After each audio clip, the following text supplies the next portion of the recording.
I love that Trump is taking credit for a recovery that started under Obama, but the substance of this, who is this economy going to work for? And we had a tax plan that was all about giving the wealthiest people more of a break. My vision for this country is that we will target things like a massive increase in the earned income tax credit to actual workers. We've got to make sure that this is a shared recovery, because right now it definitely is not. There is Democratic Senator Cory Booker wants the nomination, meanwhile, believing that President Obama is the one responsible for kickstarting the current boom, which took off under President Trump. Newt Gingrich, former Speaker of the House, author of Collusion and a Fox News contributor. How you doing, Mr. Speaker? Good morning to you. There is the book. And here is Larry Kudlow, who wasted no time going out over the weekend and responding to Cory Booker's comment. Watch here. The point I'm making is it's the blue-collar people that have the fastest job expansion, and it's the blue-collar people that have the best wage growth. So what Mr. Booker and some others are saying is simply not true factually. That's all I want to make point. Oh, size it up right now. Trump's taking the credit. Apparently, Cory Booker doesn't think he should. Go ahead. Well, first of all, Larry Kudlow coined the phrase prosperity cycle, and I think that captures what's going on. We cut taxes, we cut regulations, we encourage businesses, we particularly encourage the dramatic development of energy. We now have dramatically bigger exports.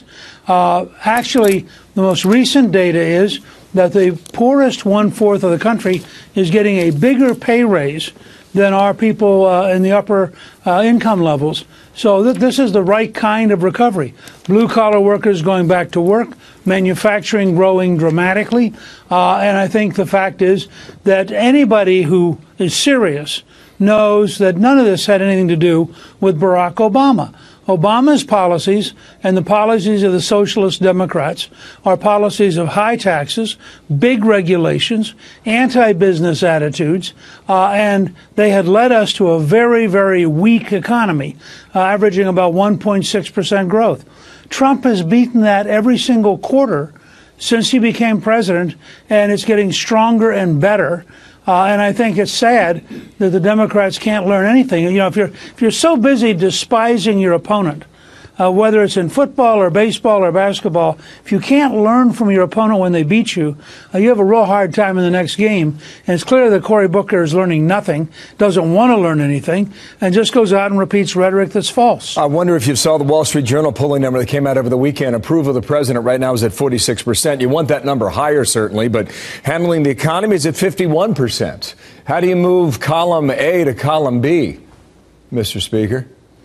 Oh, I think persistent effort. I think the president, remember, he's just coming out from under 92% negative press coverage, a 2-year investigation that turned out to be totally phony. I mean, I don't know of any president in our lifetime who's carried as many negative burdens from the political class as President Trump has. And I think that's a very important thing to remember. The savagery and the hostility of the left has been unlike anything I've seen. And I would say, as Alan Guelzo, the great historian at Gettysburg College, said, you have to go back to Lincoln and the savagery of the slave-owning newspapers to see the kind of intensity we saw against Trump. I think as we get beyond that, his numbers are going to keep going up. As he continues to do a good job, his numbers are going to keep going up. And as people realize, you know, you may or may not like his style, but you sure have to like his results. Now, one more point here. See the New York Times piece over the weekend. Nancy Pelosi, I think it came out on Friday evening. Here's the headline. Pelosi warns Democrats stay in the Senate or Trump may contest election results. The article is interesting. Here's what I think is the key quote. For reflecting on midterms, she does, and looking toward 2020, our passions were for health care, bigger paychecks, cleaner government, a simple message. We did not engage in some of the other exuberances that exist in our party. I think you know to what she is referring. You had that job. Go ahead and analyze how she has done and whether or not she can keep her team on message. Look, she had better hope that Joe Biden is the nominee, if that's what she wants to achieve, because nobody else is going to have any chance of doing what she just said. This is a party which now stands for infanticide, killing babies after they're born. It has one of its strongest candidates calling for allowing terrorists and murderers to vote while they're still in prison. It stands for abolishing all private health insurance, which is about a 15% issue. You can go down item after item, and the Democrats are running rapidly to become a party of about 15 to 20% support on the issues. So she's right in terms of her language, but I don't know that she can control her party because all of the energy and drive is on the left. Sir, thank you for your time. Come back soon, okay? Newt Gingrich, former House Speaker. More to analyze ahead. Thank you. After last week's huge economic numbers and the lowest unemployment rate in almost 50 years, delusional 2020 Democrats are now trying to spin President Trump's red-hot economy. They're actually claiming that he doesn't deserve the credit and that we should instead be patting President Obama on the back. I love that Trump is taking credit for a recovery that started under Obama, but the substance of this, who is this economy going to work for? And we had a tax plan that was all about giving the wealthiest people more of a break. We've got to make sure that this is a shared recovery, because right now it definitely is not. Do you give President Trump the credit? I give our workers and our businesses the credit, Jake. So I think that we have had policies in place, starting with President Obama, that have aided that recovery. The economy is doing well. And I'm sure I don't have to give Trump any credit. I'm sure he will take all the credit that he wants. Not everyone agrees with these out-of-touch candidates. A new poll shows a majority of Americans are happy with Trump's handling of the economy. Brian, see if you can square this circle for me, because I certainly cannot. How can the Democrats say that this is their economy and at the same time say it's not working for the middle class? Well, I mean, it's very strange, because I thought that was Joe Biden's rollout, essentially. Bring up Charlottesville, and then the middle class, you're not happy.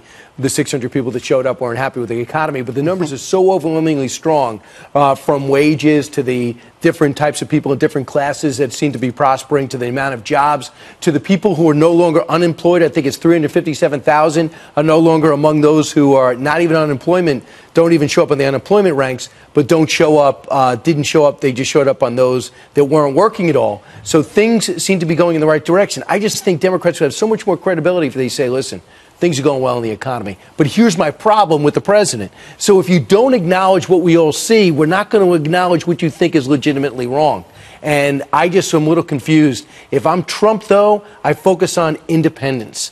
He's got his base. He's never going to get the liberals, but those people in between, he's still under 40% approval with them and barely over that with the economy. He's got to convince them. According to the Gallup poll recently, this is his highest approval rating so far, and 2 points above Barack Obama's approval rating in Gallup at the same term in his presidency. Juan, what specific Barack Obama policies are responsible for this economic boom? I know you're too young to remember the stimulus. The stimulus saving the auto So the industry. stimulus is causing this boom here? Well, I'm saying it dug us out of what was the biggest recession in American history. I mean, It was the weakest recovery since World War II. I'm just telling you, we were in a hole. But it doesn't matter, because I don't think it necessarily helps Democrats to point out that Obama started what is now going to be, I think we're at 117 months of consecutive GDP growth, most of which took place under Obama. But forget that, because that just gets into partisan sort of political analysis. We don't do that here. No, we don't do that. We are above this that. This is PBS. Back in a moment. We are better. But I will say, I think that Cory Booker's onto something when he says that the middle class still feels income inequality is a reality in this recovery. And the second point to make is, you look at President Trump's numbers, and you would think that with the good economic news that he would be doing even better. But it's obviously the case that people have strong objections to him, and whereas the economy previously was a good measure of how a political candidate, especially a president seeking a second term, was about to do, in this case it looks like it's nothing. I would cede some of that, but let's just take a look at one thing you did say, which I'd like to fact check, Juan. The wage growth right now has been accelerated for the bottom half of workers, Emily. You're seeing a lot of the wages rising for blue-collar workers, for middle-class workers. The wage acceleration is not as strong for the upper class.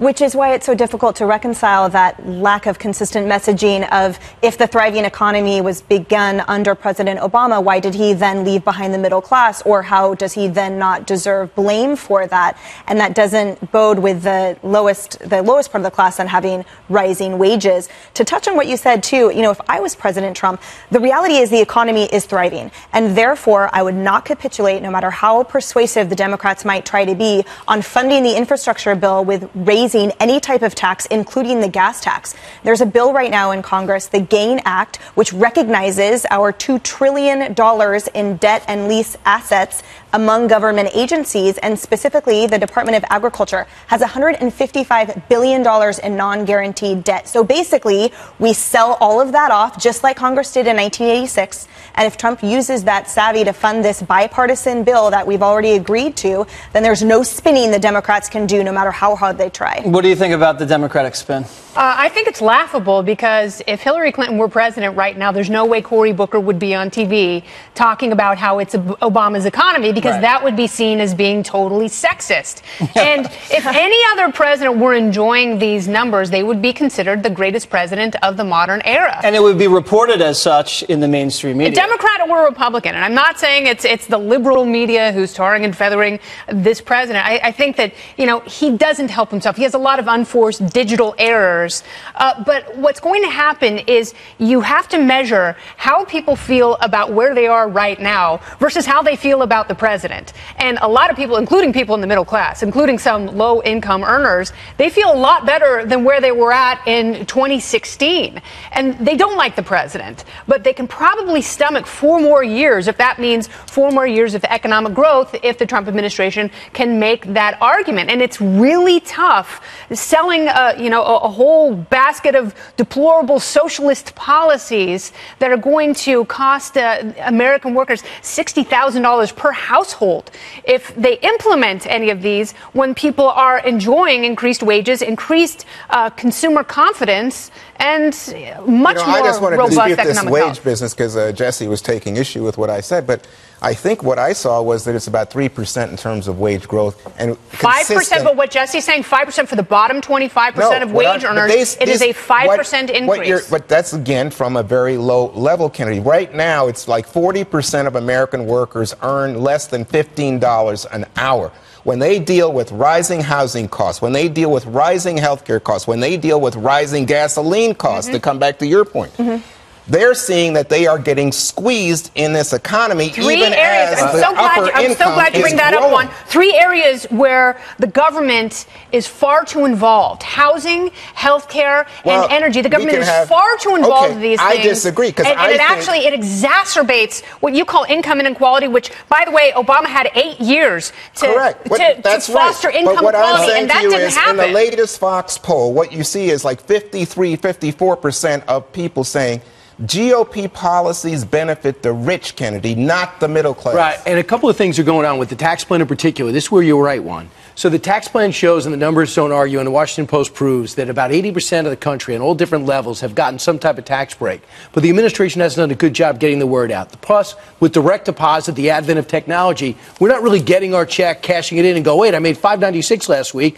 How come I'm making $620? We kind of just let it all blend in. So we don't even know the tax cut we're getting. And all those people who said we weren't getting the returns we were, it turns out at the end of the day, the returns were almost exactly the same after the early hesitation. I'd bring this in.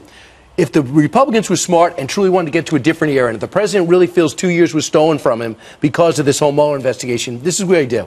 Give Barack Obama credit. When he was Senator Obama, and he kept his composure, and he met with Paulson, and he met with Bernanke, and he said, what's going on with the economy? How do we fix this? Have we ever been here before? That's how he won the presidency. Where McCain lost his temper, but Obama kicked into gear. But the make work projects, making the most of the $800 billion, is where the Republicans and Democrats separated. The Solyndras, the giving the money to the states and saying, do your best. No shovel-ready projects where they broke. And the release of regulations of 22 a day or 22 a week have really really lived up to expectations to help the economy grow. But you got to say then, government gets involved in terms of trying to limit the excesses of income inequality. It's damaging the middle class. And they make it worse. They make it absolutely worse. Well, you just too heard big Brian to fail say, is too much Brian malarkey. just laid out for you, Kennedy, how in fact government got us out of that recession. All right. Well, we had no know choice. Juan got a big I don't know I tax did cut that, because actually. he is really, really rich.